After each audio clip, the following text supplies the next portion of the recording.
I tried to get the chicken in the oven without actually touching it, using just the plastic film. I thought I was being clever, but I wasn't. There was chicken ming everywhere. I was chasing this raw bird all around the kitchen. And quite honestly, that's exactly what happens when you refuse to get your hands on your marketing and take control. It ends up really messy. Welcome to What's That Got to Do with Marketing, where we start with a story you did not see coming. It might be fun, could be funny, or even a little bit frantic. But in the end, it will all make sense, leaving you with a takeaway, a to-do, or a transformational way forward. And I'm your host, Victoria. And you, my friend, are here for unlikely lessons and unforgettable marketing advice, just for small B2B expert-led business owners. Let's get into it. Today's episode is called Raw Chicken Marketing. Now, let me tell you, I absolutely hate touching raw chicken. In fact, I insist that if we're having chicken at home, it comes in a bag that can be popped straight into the oven. Because why would you want to deal with the raw chicken? I call it chicken ming. You know, all of that like gloopy stuff that sits on the top of the chicken. Absolutely hate it. So one day I wanted to cook this chicken, but went into the fridge and it's not a chuck in the bag one. It is in its film, needs to be taken out to be put into a roaster in order for me to get it in the oven. I was not happy, let me tell you. And I'll be honest, I don't live in a normal house. Mr. V does the shopping. It's not me. So, of course, he's going to be in trouble later for that. But anyway, I persevere. I get the chicken. I put it on the kitchen side. I get my scissors out and I start chopping round the film that's sitting around it. And I'm thinking, if I can just cut all the way around the chicken, I'll be able to hold the chicken and pick it up inside the clear film that's on top of it, pop it into the roaster, no chicken ming on the hands, absolutely perfect. So that's what I do. Only guess what happens?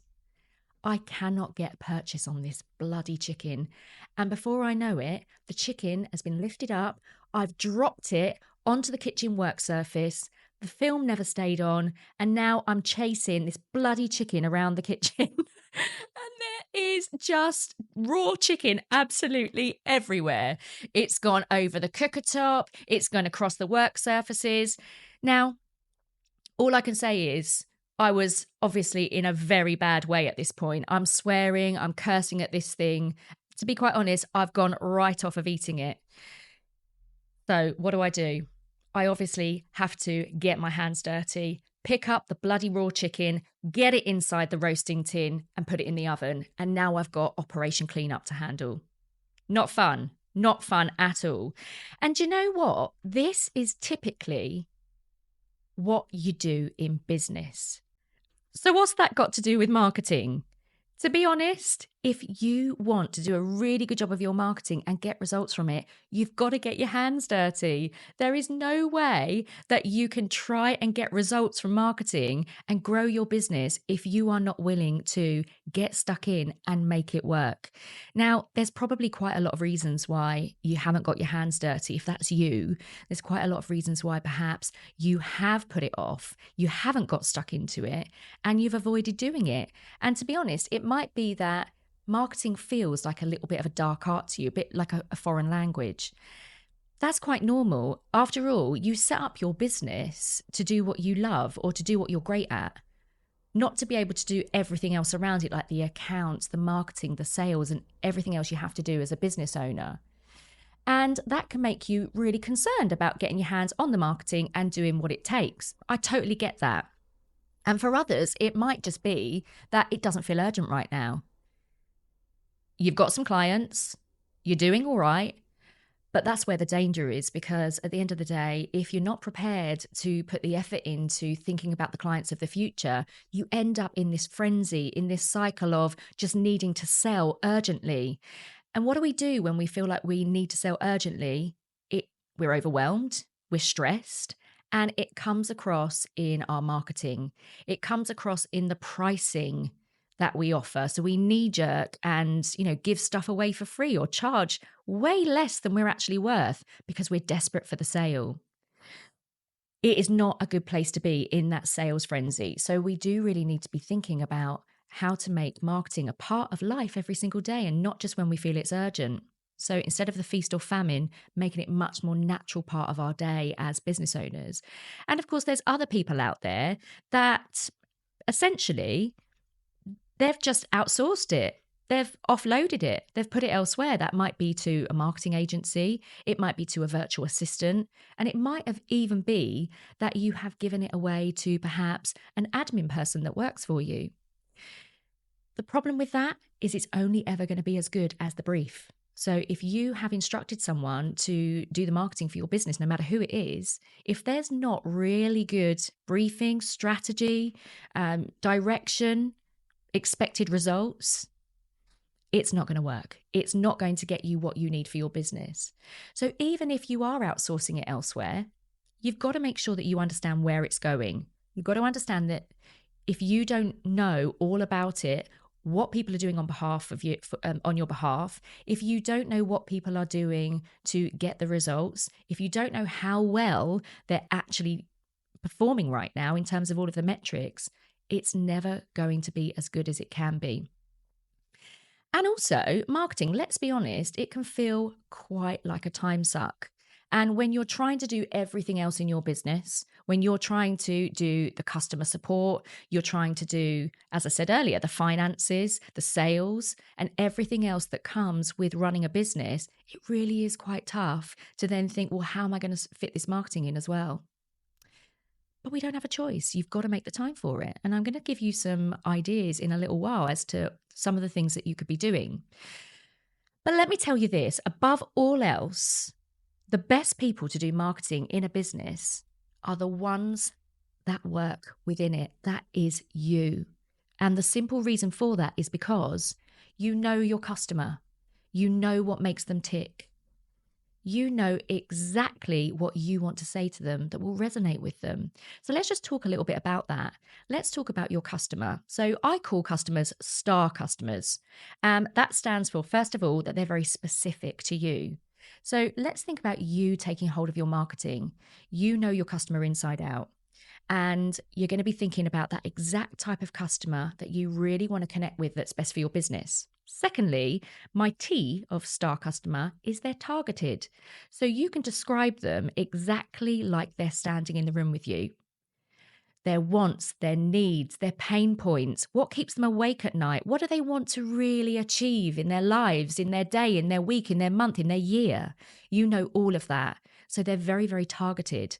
And that makes them, my A of star, is acquirable.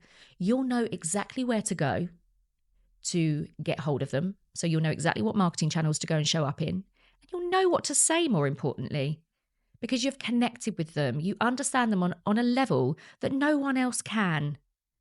No agency, no VA, no admin assistant. So you've got to get control of this and really give that direction in terms of who you're targeting.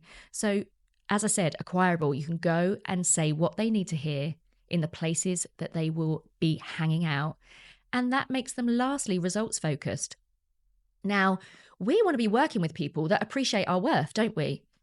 And for that reason, if you're choosing the right people, showing up in the right places and saying the right thing, that really does make them results focused, because they won't quibble over the price that you're charging them. They understand the value of you in their life. And for that reason, they're willing to pay the price to work with you for your expertise, for your greatness, for the amount of time and effort that you've put into your craft, into your knowledge.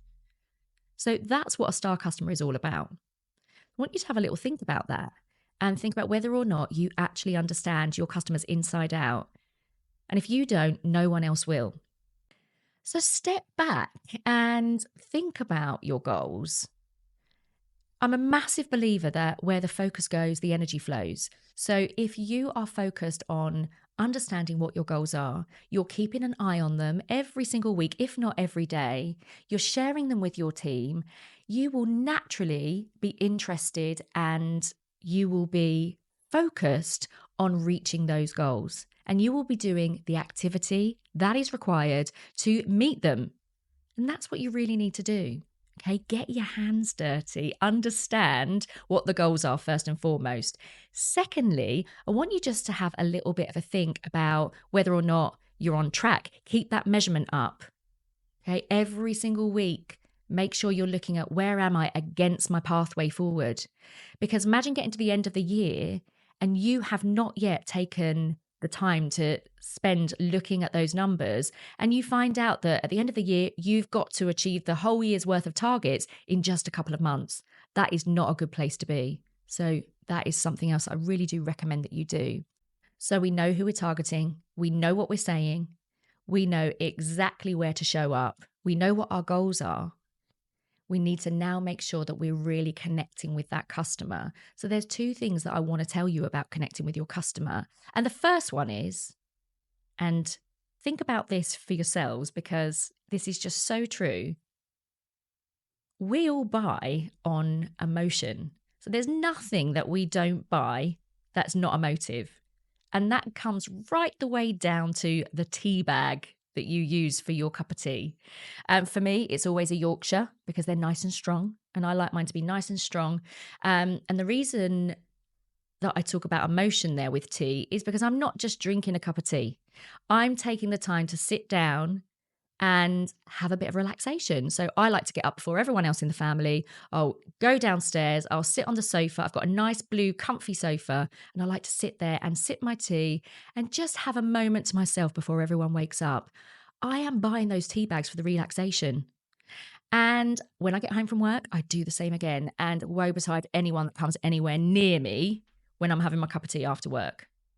That is my sacred time. So that's what I'm buying. I'm buying that time for myself. I'm buying that that relaxation. So I challenge you to think about anything that you've bought recently, and did you actually buy it for any other thing but emotion? The answer will be no, trust me. And the reason? Because the emotional side of our brain is responsible for decision making. So you can't possibly not feel an emotional connection to something. It's not possible because that is the side of the brain that makes the purchasing decision. So that's the number one thing that I want you to think about when you're connecting with your customers, when you're getting your hands on it and you're thinking about how to really resonate with them and get them to buy. And the second thing I want you to also remember is that people do not buy your products and services. They buy transformation. I'm going to say that again. They buy transformation. So if you are heavily features and benefits led when it comes to your marketing, that's something that you've got to change up. Talk to them about the transformation that you help them to make. What is it that if they were standing on one side of a rickety bridge and they're looking at you on the other side of that bridge and they're thinking, I'm not sure whether to walk across that bridge.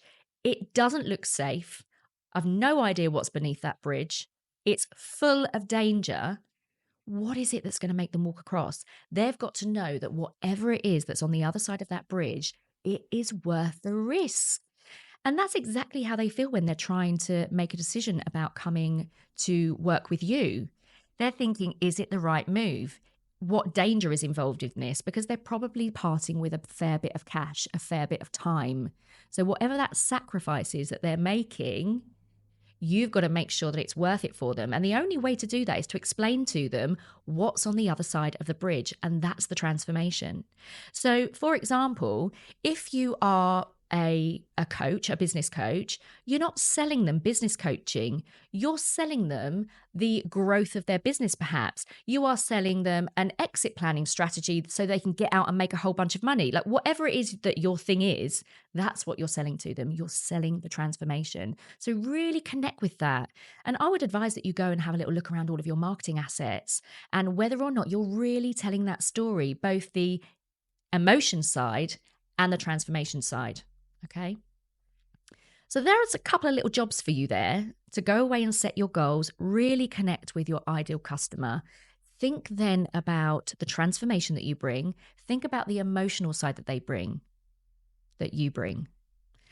And that is the start of you getting a handle on your marketing. Just a few tasks there for you to grab your marketing with both hands and just not let it run away and do its own thing and cause absolute chaos, just like my raw chicken did. So Pick one action, start there, because small little actions, they add up to massive results. And remember that no one cares about your business like you do. So you've got to take it by the hand. You've got to move it forward. Take that control, because really, you are the best person to do that. If you'd like to get your hands on my marketing kickstart toolkit so you can start getting some of this stuff in shape, then all you need to do is go to allstarmarketingclub.com/resources, and you can get your hands on that little gem. It will really help you to put some of those foundations in place, because quite honestly, if they're not there, everything else you do in marketing, it will just fall over. And it doesn't really matter where you are on your journey with marketing. You could be right at the start or further down the line. But it's really important to just sense check these foundations to make sure they're nice and strong. So grab that guide, and I look forward to speaking to you next time here on What's That Got to Do with Marketing.